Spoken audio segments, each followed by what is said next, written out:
Bicycling began in 1817 when German inventor Karl von Drais developed a device he called the Swift Walker. It had no pedals and its frame was a wooden beam. It had 2 wooden wheels with iron rims and leather-covered tires. A man named Thomas Stevens was the first person to bicycle around the world. He started in April 1884 and he finished in December of 1886. Our first story is Guo Xiaoyu. He's visited more than 12 countries.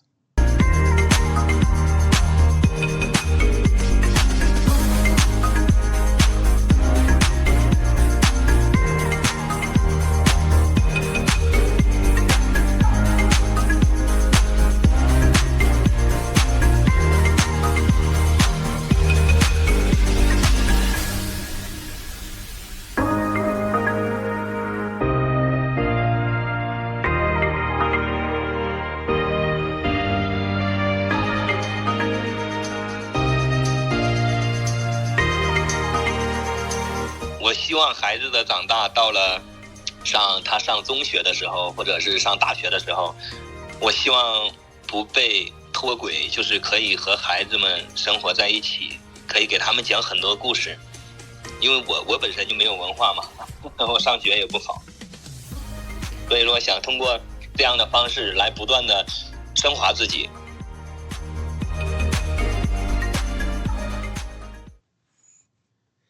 In the summer of 1897, 20 Buffalo soldiers cycled from Fort Missoula, Montana to St. Louis. Eric Sidonia retraced their route.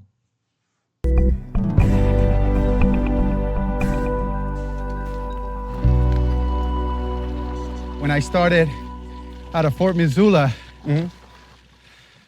I got emotional because I'm in a place where I admired those guys. So I knew that I'm standing where they were stationed, you know? So now, literally, I'm traveling through history. How did you find out about the Bike Corps? I mean, about 14 years ago, I decided I wanted to travel the whole country by bicycle. And right when I started traveling by bike, and I really started enjoying it, I was like, I wonder who were the first people that traveled by bicycle. And that's how I found the Bicycle Corps, the 25th Infantry out of Fort Missoula, Montana. The 25th Infantry was led by a white officer named Lieutenant James Moss, who was obsessed with new developments in bicycle technology. This was the late 1890s, just before mass production of the automobile.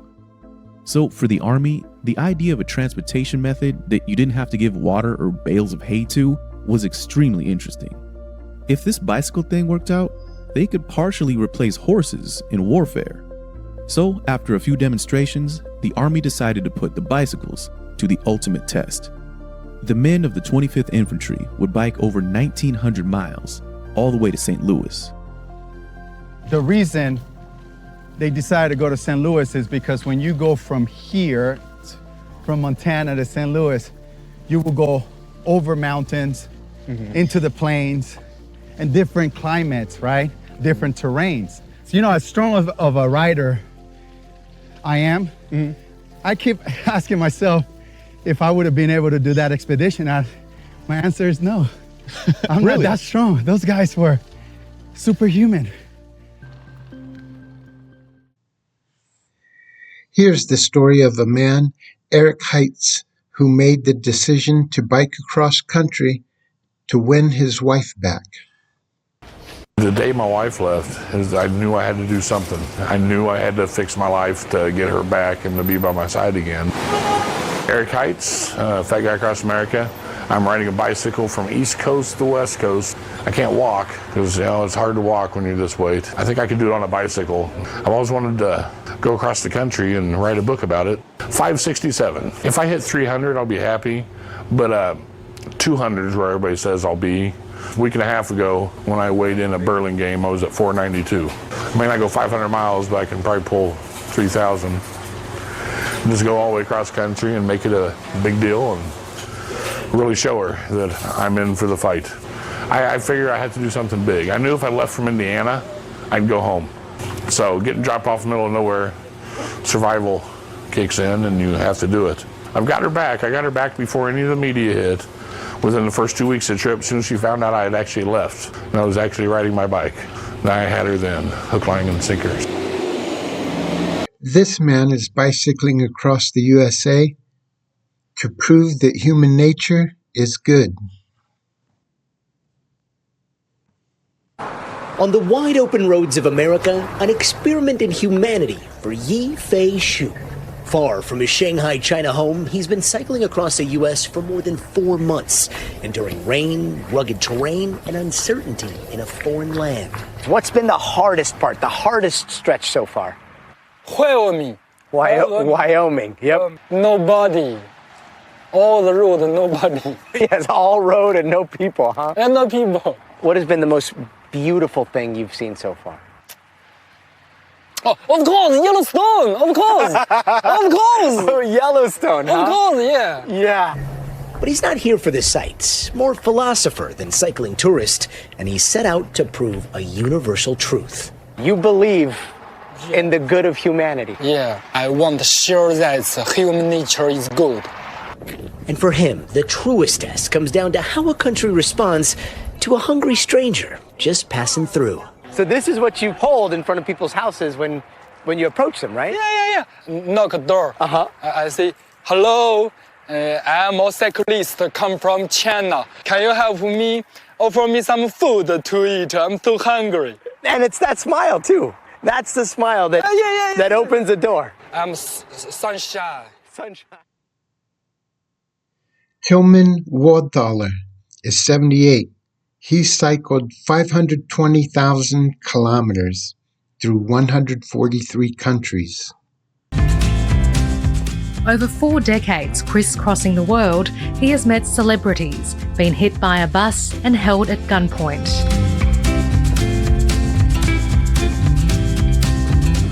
The adventure is full of stories. The positive stories are by far more than negative stories. I have met my wife in the Sahara cycling. She was cycling all by herself on a bicycle like I was. And I thought, this must be a strong woman. Must be a fantastic woman. Going all by herself through the Sahara. We have been together ever since. We don't have any kids, but we had 14 bikes. And I'm very privileged and I'm very happy to have a wife who accepts me as what I am, because she's half crazy herself. The couple settled in Cairns and still cycle every day. I have been told I'm very fortunate. I'm almost 80, but I live in the body of a 50-year-old. I don't take any tablets, blood thinners or whatever people take. It doesn't matter how old you are. If you really want to do something, if you really are energetic enough, you can fulfill your dreams. And this is my dream, to go cycling. I'm still going, and I love it. We are just waiting for the borders to open up, and then we'll be traveling again. Cycling is a great adventure, but for this British couple, Peter Root and Mary Thompson, the adventure ended on a road in Thailand. Peter Root and Mary Thompson, both 34 and both from Guernsey, were on a once-in-a-lifetime trip. They'd already cycled through the Middle East, Central Asia and parts of China. However, they were killed on a minor road here in Thailand last week when a pickup truck ploughed into them. Police found their bodies, the bicycles and their belongings scattered on the roadside. The couple met at art school and had saved and planned for this trip for 6 years. They'd posted photos and details of their adventures online and were hoping to end the trip in New Zealand. The driver, a 25-year-old called Warapong Sankawat, was also found at the scene, and he later told police that the accident happened when he reached down to the vehicle's floor to pick up his cap. He's been charged with reckless driving causing death and faces a maximum 10-year sentence. And the police told us this afternoon that he's already confessed to his crime. and it's another reminder of just how lethal the roads are in this country. In fact, a British survey ranked Thailand as the world's second most dangerous nation for tourist-related traffic accidents, that after Honduras. For these cyclists, it was a dream come true cycling on the premier highway until it turned into a nightmare. The moment a cycling trip through Central Asia turned into a nightmare, as a hit-and-run driver turns his car and kills 4 Western tourists in Tajikistan. The tourists, 2 from the US and others from Switzerland and the Netherlands, were killed on Sunday as they were cycling through a rural area 90 kilometres southeast of the capital Dushanbe. 3 others from Switzerland, the Netherlands and France were injured, and one of them also had a stab wound. Tajikistan's interior minister said police had tracked down the car involved, and the incident is being treated as a terrorist attack.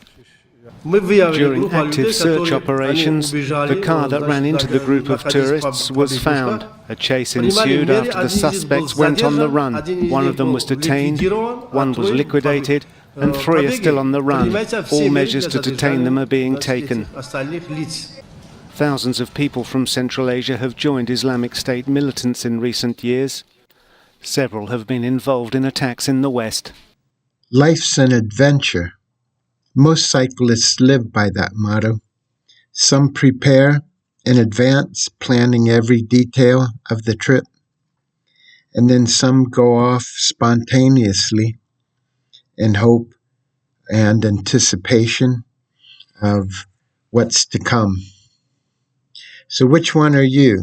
Do you prepare in advance, out every detail, your map tracing where you're going to go, you know where you're going to be day after day, month after month, you know where you're going to get your food, where you're going to rest? Or do you decide, hey, I'm going to go off to Africa? Where? I'm going to get a ticket and I'm going to fly over to pick a city and then just head out and let the road take me. Personally, I would be prepared. I would plan everything out, at least the major details, so that I know where I'm going to be. I know where I'm going. I know that I'm going to have food. I know I'm going to have water. I know where I'm going to sleep. And as I journey, I might take a side trip or 2. When you travel, you often speak with other tourists who are going along, and they have some advice. They say, oh, well, we went to this place and it was great. It was fantastic. They had a beautiful waterfall. There were lots of flowers and other people were there, and you feel good about that. But sometimes it doesn't turn out the way you thought. Sometimes it's a matter of time. So maybe they didn't mention that it was a month ago that they went there, and now no more tourists in that area. So you never know what you're going to find, do you? You head out and you hope for the best. But it's a great adventure. I will see you in the next one. Take care.